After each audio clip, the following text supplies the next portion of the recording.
Hi friends, സോൾസാവിയുടെ പുതിയൊരു വീഡിയോയിലേക്ക് ഏവർക്കും സ്വാഗതം.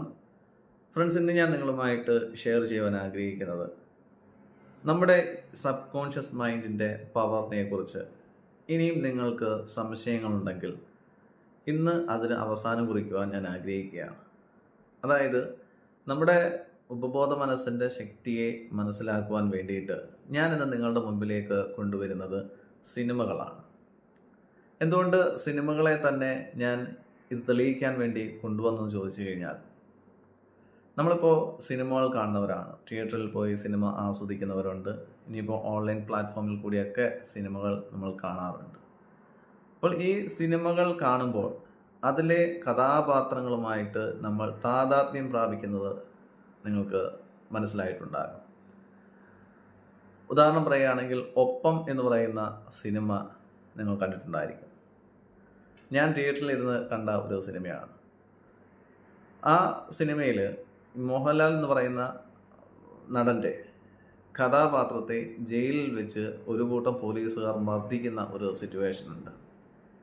അപ്പോൾ ഞാൻ തിയേറ്ററിൽ നോക്കുമ്പോൾ ഞാൻ ഉൾപ്പെടെ എല്ലാവരും ഇങ്ങനെ കണ്ണ് നിറഞ്ഞ് നിൽക്കുന്ന ഒരു സമയമാണ്. അതായത് അദ്ദേഹത്തെ അത്രമേൽ ശിക്ഷിച്ചുകൊണ്ടിരിക്കുകയാണ്. വടികൊണ്ടും അല്ലെങ്കിൽ അതുപോലെ തന്നെ മുഷ്ടി കൊണ്ടും അദ്ദേഹത്തെ നല്ല രീതിയിൽ മർദ്ദിച്ചുകൊണ്ടിരിക്കുന്നു. അദ്ദേഹം വേദന കൊണ്ട് പിളയുന്ന, അദ്ദേഹത്തിൻ്റെ കഥാപാത്രം വേദന കൊണ്ട് പിളയുന്നത് എല്ലാവരും ഇങ്ങനെ കണ്ടുകൊണ്ടിരിക്കുകയാണ്. എല്ലാവരുടെയും കണ്ണുകൾ നിറയുന്നുണ്ട്. ഒരുപക്ഷെ ഒരു ശ്മശാന മുഖമായിട്ടുള്ള അന്തരീക്ഷം. അപ്പോൾ ആ കഥാപാത്രത്തോടൊപ്പം നമ്മളും തേങ്ങുകയാണ് അല്ലെങ്കിൽ വിങ്ങുകയാണ്. തൊട്ടടുത്ത ആ ഒരു നിമിഷം എല്ലാവരെയും അത്ഭുതപ്പെടുത്തിക്കൊണ്ട് അല്ലെങ്കിൽ ആശ്ചര്യപ്പെടുത്തിക്കൊണ്ട്, ആരും അങ്ങനൊരു സീൻ അവിടെ പ്രതീക്ഷിക്കുന്നില്ല. മോഹൻലാൽ എന്ന് പറയുന്ന അദ്ദേഹത്തിൻ്റെ കഥാപാത്രം പെട്ടെന്ന് തന്നെ ചാടി എഴുന്നേൽക്കുന്നു. അദ്ദേഹം അന്ധനാണ്. പെട്ടെന്ന് ചാടി എഴുന്നേറ്റ് ചുറ്റുമുള്ള പോലീസുകാരെ നല്ല രീതിയിലെടുത്ത് പെരുമാറുകയാണ്. അപ്പോൾ ആ തിയേറ്ററിലിരുന്ന ആളുകളുടെ ഒരു അവസ്ഥയെന്ന് വെച്ച് കഴിഞ്ഞാൽ എല്ലാവരും ചാടി എഴുന്നേറ്റ് കൈയടിക്കുകയാണ്. എന്ന് വെച്ച് കഴിഞ്ഞാൽ നായകൻ വില്ലന്മാരെ എടുത്തിട്ട് പൂശുകയാണ്. അപ്പോൾ ആ ഒരു സീനിൽ ഒരു 3 മിനിറ്റോളം, അവസാനത്തെ ആ 3 മിനിറ്റോളം എന്ന് പറയുന്നത് നമ്മുടെ ശരീരത്തെ മുഴുവൻ കോരിത്തെരിപ്പിക്കുന്ന രീതിയിലുള്ള ഒരു പെർഫോമൻസ് ആയിരുന്നു ആ ഒരു ഫൈറ്റിൽ കാണാൻ കഴിഞ്ഞിരുന്നത്. ഫ്രണ്ട്സ്, ഞാനിത് എന്തുകൊണ്ട് പറയുന്നതെന്ന് ചോദിച്ചു കഴിഞ്ഞാൽ, തീർച്ചയായിട്ടും നമുക്കറിയാം ഇതൊരു ഡ്രാമയാണ്, ഇതൊരു സിനിമയാണെന്ന് നമുക്ക് വ്യക്തമായിട്ടറിയാം. അപ്പോൾ ഡയറക്ടർ പറഞ്ഞ രീതിയിൽ നായകൻ അഭിനയിക്കുന്നു, വില്ലന്മാർ അഭിനയിക്കുന്നു, വെറും അഭിനയം മാത്രമാണ്. പക്ഷേ നമ്മുടെ മനസ്സ്, നമ്മുടെ ബോധമനസ്സിന് അറിയാം ഇതൊരു സിനിമയാണ്. എന്നാൽ നമ്മുടെ ഉപബോധ മനസ്സ് എന്താണ് ചിന്തിച്ചു വെച്ചിട്ടുള്ളത്? ഇത് ഒറിജിനലായിട്ട് ഒരു സംഭവം നടക്കുകയാണ്. നായകൻ എല്ലാവരുടെ വളഞ്ഞിട്ട് ആക്രമിക്കുന്നു. അപ്പോൾ ഉപബോധ മനസ്സ് എന്ന് പറയുന്നത് വികാരങ്ങളുടെ കലവറയാണ്. അപ്പോൾ ബോധ മനസ്സിന് എന്താണ് സംഭവിക്കുന്നത്? വിഷമം, സങ്കടം. എന്നാൽ പെട്ടെന്ന് സീൻ മാറി മറിയുകയാണ്. നായകൻ വില്ലന്മാരെ എടുത്തിട്ട് ഇടിക്കുന്നു. അപ്പോഴേക്ക് നമ്മൾ എൻജോയ് ചെയ്യുകയാണ്. നമ്മളെന്ന് പറയുമ്പോൾ നമ്മുടെ ഉപബോധ മനസ്സ് എൻജോയ് ചെയ്യുകയാണ്.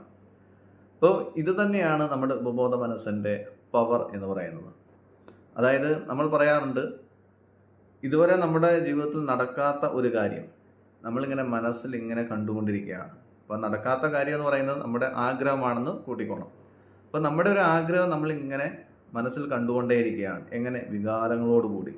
അതായത് ആ ഒരു കാര്യം നമ്മുടെ കയ്യിൽ കിട്ടിക്കഴിഞ്ഞാൽ എത്രമാത്രം സന്തോഷം നമുക്കുണ്ടാകുമോ, ആ ഒരു സന്തോഷം നമുക്ക് ഈ ഒരു അവസ്ഥയിൽ, ഈ ഒരു നിമിഷം ഉണ്ടാകുന്നുണ്ടെങ്കിൽ നമ്മുടെ ഉപബോധ മനസ്സ് അത് എൻജോയ് ചെയ്തുകൊണ്ടിരിക്കുകയാണ്.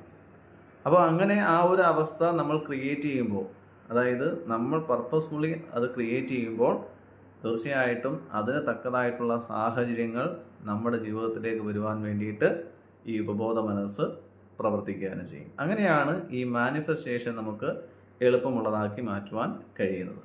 ഒപ്പം തന്നെ നമ്മൾ അതിനു വേണ്ടി ചെയ്യേണ്ട കാര്യങ്ങൾ, ആക്ഷൻസ്, അത് ഓരോ ദിവസവും എടുത്ത് മുന്നോട്ട് പോവുക.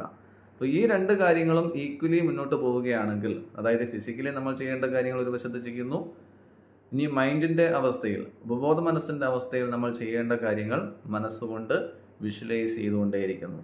അപ്പോൾ വളരെ പെട്ടെന്ന് തന്നെ നമ്മൾ ആഗ്രഹിക്കുന്ന എന്ത് കാര്യങ്ങളാണോ അത് നമ്മുടെ ജീവിതത്തിലേക്ക് വരുന്നു. അല്ലെങ്കിൽ നമ്മൾ എവിടെയാണോ എത്തിച്ചേരേണ്ടത് ആ എത്തിച്ചേരേണ്ട സ്ഥലത്ത് നമ്മൾ എത്തിച്ചേരുന്നു. അപ്പോൾ ഇത് മനസ്സിലാക്കാൻ വേണ്ടിയിട്ടാണ് ഒരു സിനിമയെ ഞാൻ നിങ്ങൾക്ക് ഉദാഹരിച്ചുകൊണ്ട് നൽകിയിട്ടുള്ളത്.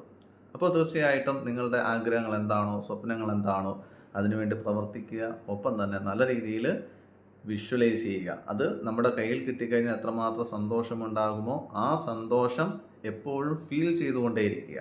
തീർച്ചയായിട്ടും ലക്ഷ്യങ്ങൾ നിങ്ങളുടെ വഴിക്ക് തന്നെ വന്നു ചേർന്നിരിക്കും. God bless you. Thank you friends.